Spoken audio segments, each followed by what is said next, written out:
Section 12. The Undertakers, Part 2. The Adjutant had done his very best to describe his feelings after swallowing a 7-pound lump of Wenham Lake ice off an American ice ship, in the days before Calcutta made her ice by machinery.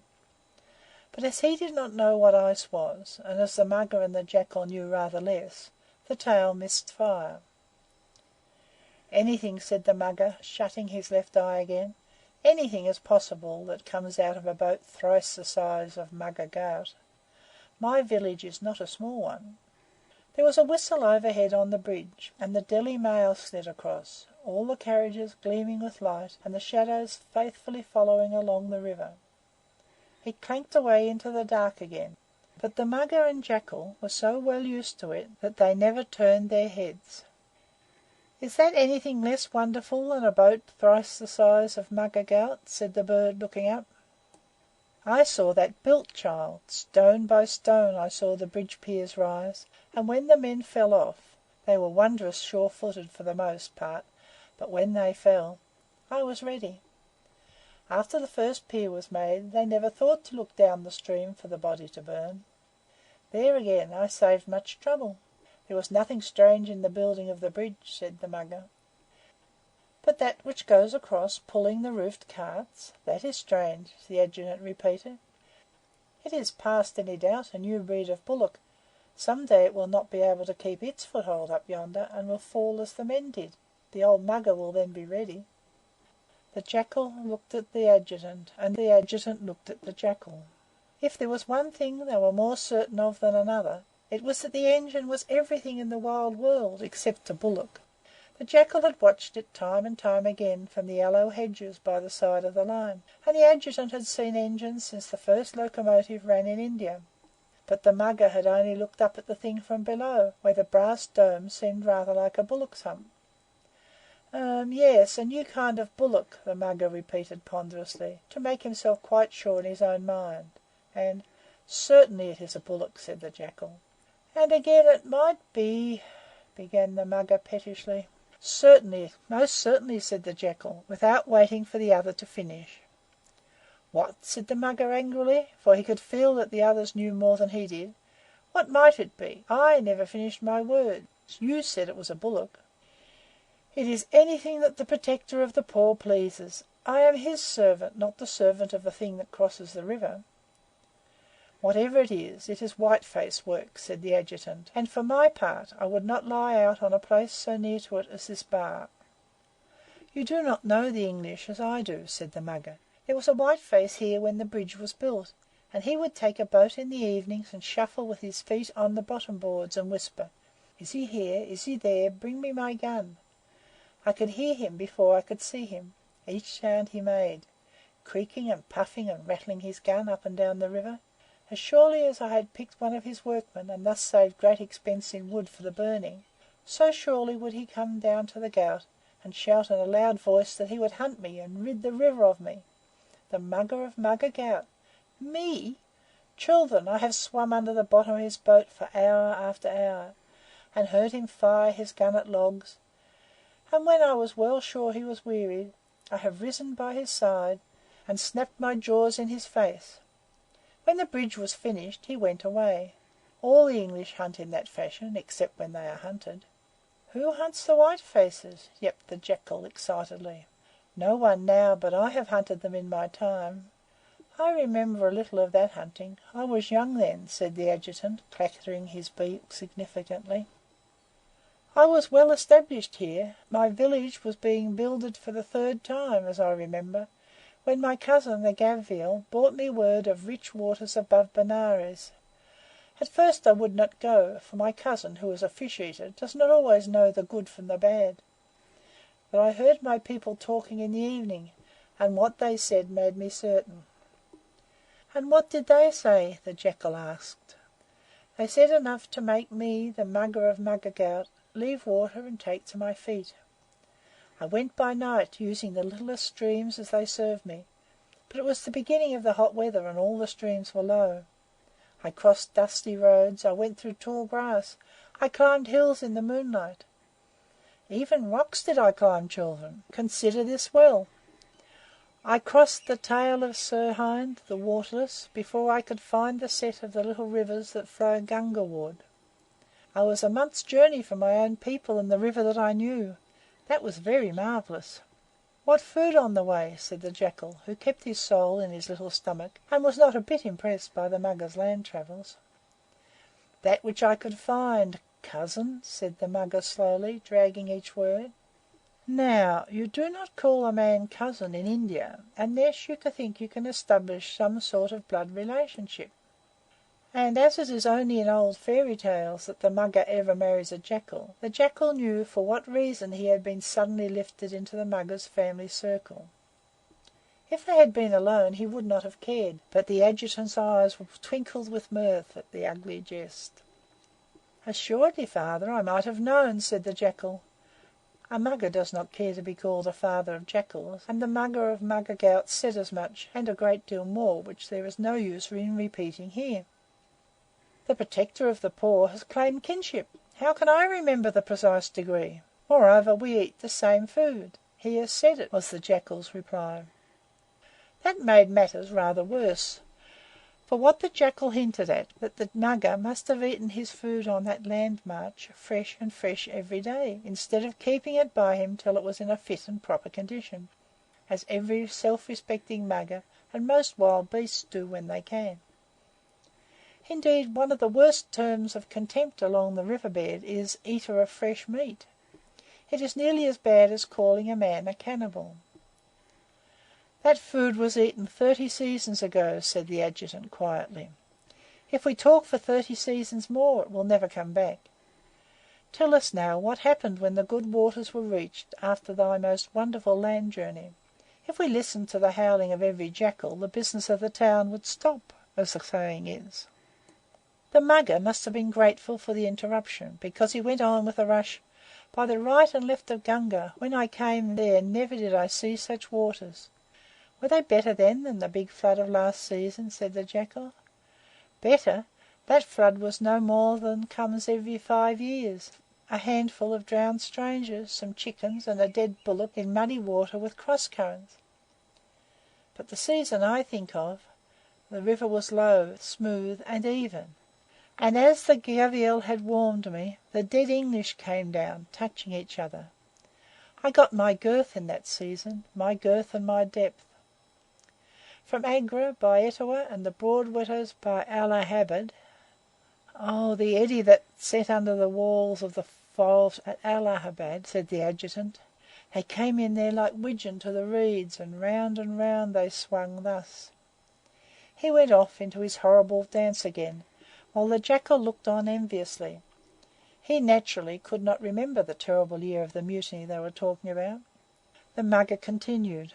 Yes, by Allahabad one lay still in the slack water, and let 20 go by to pick one. And above all, the English were not cumbered with jewellery and nose rings and anklets as my women are nowadays. To delight in ornaments is to end with a rope for a necklace, as the saying is. All the Muggers of all the rivers grew fat then, but it was my fate to be fatter than them all. The news was that the English were being hunted into the rivers, and by the right and left of Gunga we believed it was true. So far as I went south I believed it to be true, and I went downstream, beyond Mongir and the tombs that look over the river. I know that place, said the Adjutant. Since those days Mongir is a lost city. Very few people live there now. Thereafter I worked upstream very slowly and lazily, and a little above Mongir there came down a boat full of white faces, alive. They were, as I remember, women, lying under a cloth spread over sticks, and crying aloud. There was never a gun fired at us, the watchers of the fords, in those days. All the guns were busy elsewhere. We could hear them day and night inland, coming and going as the wind shifted. I rose up full before the boat, because I had never seen white faces alive, although I knew them well otherwise. A naked white child kneeled by the side of the boat, and stooping over must needs try to trail his hands in the river. It is a pretty thing to see how a child loves running water. I had fed that day, but there was yet a little unfilled space within me. Still, it was for sport and not for food that I rose at the child's hand. They were so clear a mark that I did not even look where I closed. But they were so small that though my jaws rang true, I'm sure of that, the child drew them up swiftly, unhurt. They must have passed between tooth and tooth, those small white hands. I should have caught him crosswise at the elbows, but as I said, it was only for sport, and a desire to see new things that I rose at all. They cried out one after another in the boat, and presently I rose again to watch them. The boat was too heavy to push over. They were only women, but he who trusts a woman will walk on duckweed in a pool, as the saying is, and by the right and left of Gunga that is truth.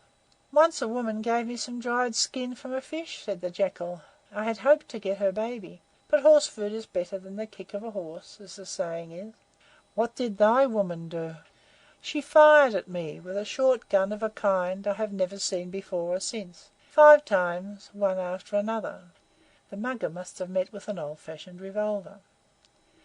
And I stayed open-mouthed and gaping, my head in the smoke. Never did I see such a thing. 5 times as swiftly as I waved my tail, thus.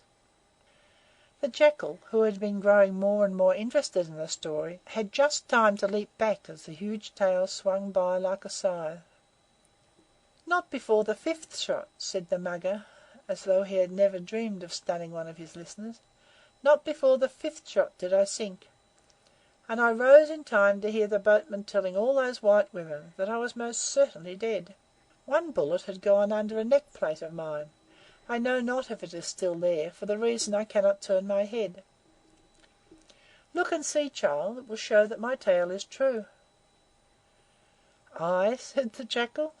Shall an eater of old shoes, a bone-cracker, presume to doubt the word of the envy of the river? May my tail be bitten off by blind puppies if the shadow of such a thought has crossed my humble mind. The protector of the poor has condescended to inform me, his slave, that once in his life he has been wounded by a woman. That is sufficient, and I will tell the tale to all my children, asking for no proof. Overmuch civility is sometimes no better than overmuch discourtesy, for, as the saying is, one can choke a guest with curds. I do not desire that any children of thine should know that the Mugger of Mugger took his only wound from a woman. They will have much else to think of if they get their meat as miserably as does their father.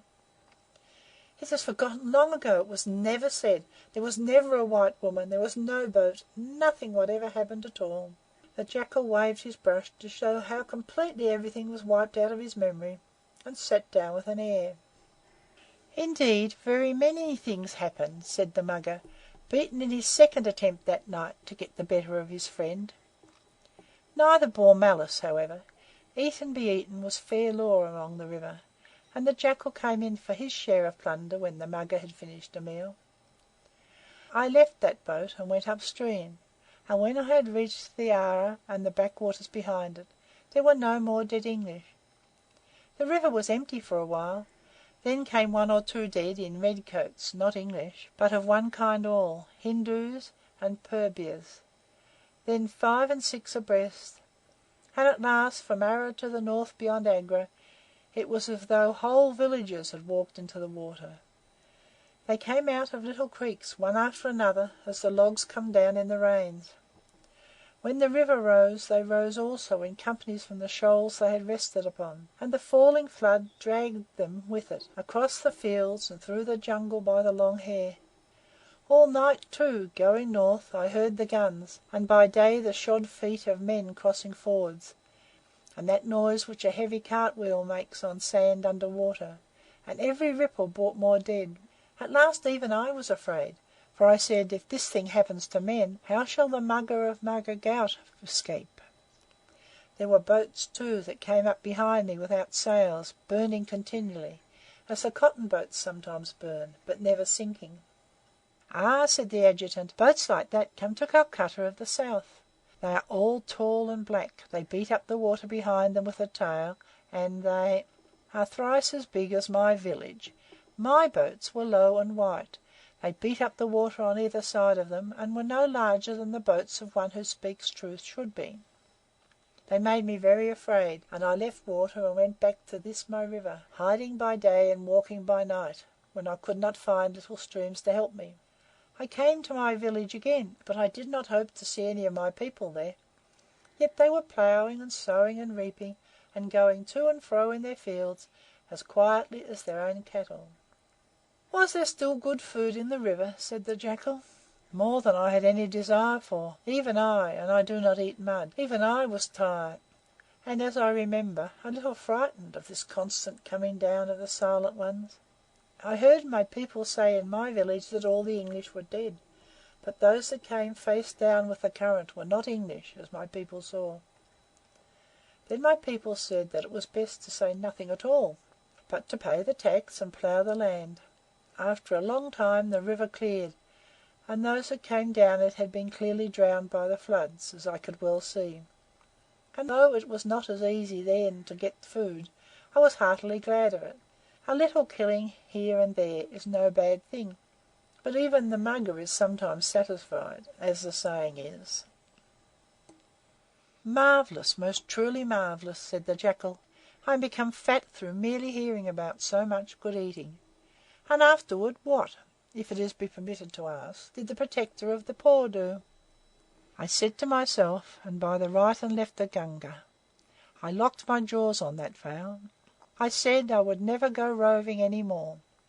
So I lived by the Ghaut, very close to my own people, and I watched over them year after year, and they loved me so much that they threw marigold wreaths at my head whenever they saw it lift. Yes, and my fate has been very kind to me, and the river is good enough to respect my poor and infirm presence, only no one is all happy from his beak to his tail, said the Adjutant sympathetically. What does the Mugger of Mugger Ghaut need more? That little white child which I did not get, said the Mugger with a deep sigh. He was very small, but I have not forgotten. I am old now, but before I die it is my desire to try one new thing. It is true they are heavy-footed, noisy, and foolish people, and the sport would be small, but I remember the old days above Benares, and if the child lives he will remember still. It may be that he goes up and down the bank of some river, telling how he once passed his hands between the teeth of the Mugger of Mugger Ghaut, and lived to make a tale of it. My fate has been very kind, but that plagues me sometimes in my dreams. The thought of the little white child in the bows of that boat. He yawned and closed his jaws. And now I will rest and think. Keep silent, my children, and respect the aged. He turned stiffly and shuffled to the top of the sandbar, while the Jackal drew back with the Adjutant to the shelter of a tree stranded on the end nearest the railway bridge. That was a pleasant and profitable life, he grinned, looking up inquiringly at the bird who towered above him. And not once, mark you, did he think fit to tell me where a morsel might have been left along the banks. Yet I have told him 100 times of good things wallowing downstream. How true is the saying, all the world forgets the Jackal and the barber when the news has been told. Now he is going to sleep. Ah! How can a Jackal hunt with a Mugger? Said the Adjutant coolly. Big thief and little thief, it is easy to say who gets the pickings. The Jackal turned, whining impatiently, and was going to curl himself up under the tree trunk, when suddenly he cowered and looked through the draggled branches at the bridge almost above his head. What now? Said the Adjutant, opening his wings uneasily. Wait till we see. The wind blows from us to them, but they are not looking for us, those two men. Men, is it? My office protects me. All India knows I am holy. The Adjutant, being a first-class scavenger, is allowed to go where he pleases, and so this one never flinched. I am not worth a blow from anything better than an old shoe, said the Jackal, and listened again. Hark to that footfall, he went on. That was no country leather, but the shod foot of a whiteface. Listen again. Iron hits iron up there. It is a gun. Friend, those heavy-footed, foolish English are coming to speak with the Mugger. Warn him, then. He was called Protector of the Poor by someone not unlike a starving Jackal but a little time ago. Let my cousin protect his own hide. He has told me again and again there is nothing to fear from the white faces. They must be white faces. Not a villager of Mugger Ghaut would dare to come after him. See, I said it was a gun. Now, with good luck, we shall feed before daylight. He cannot hear well out of water, and this time it is not a woman." A shiny barrel glittered for a minute in the moonlight on the girders. The Mugger was lying on the sandbar as still as his own shadow, his 4 feet spread out a little, his head dropped between them, snoring like a Mugger. A voice on the bridge whispered, "It's an odd shot, straight down almost, but as safe as houses. Better try behind the neck. Golly, what a brute! The villagers will be wild if he's shot, though. He's the Deota godling of these parts." "Don't care a rap," another voice answered. "He took about 15 of my best coolies while the bridge was building, and it's time he was put a stop to. I've been after him in a boat for weeks. Stand by with the martini as soon as I've given him both barrels of this. Mind the kick, then. A double 4-bore's no joke." "That's for him to decide. Here goes." There was a roar like the sound of a small cannon. The biggest sort of elephant rifle is not very different from some artillery. And a double streak of flame, followed by the stinging crack of a martini, whose long bullet makes nothing of a crocodile's plates. But the explosive bullets did the work. One of them struck just behind the Mugger's neck, a hand's breadth to the left of the backbone, while the other burst a little lower down, at the beginning of the tail. In 99 cases out of 100, a mortally wounded crocodile can scramble to deep water and get away. But the Mugger of Mugger Ghaut was literally broken into 3 pieces. He hardly moved his head before the life went out of him, and he lay as flat as the jackal. "Thunder and lightning, said the miserable little beast. "Has the thing that pulls the covered carts over the bridge tumbled at last?" "It is no more than a gun," said the Adjutant, though his very tail feathers quivered. "Nothing more than a gun. He is certainly dead. Here come the white faces." The 2 Englishmen had hurried down from the bridge and across to the sandbar, where they stood admiring the length of the Mugger. Then a native with an axe cut off the big head, and 4 men dragged it across the spit. "The last time that I had my hand in a Mugger's mouth," said one of the Englishmen, stooping down. He was the man who had built the bridge. "It was when I was about 5 years old, coming down the river by boat to Monghyr. I was a mutiny baby, as they call it. Poor mother was in the boat too, and she often told me how she fired Dad's old pistol at the beast's head."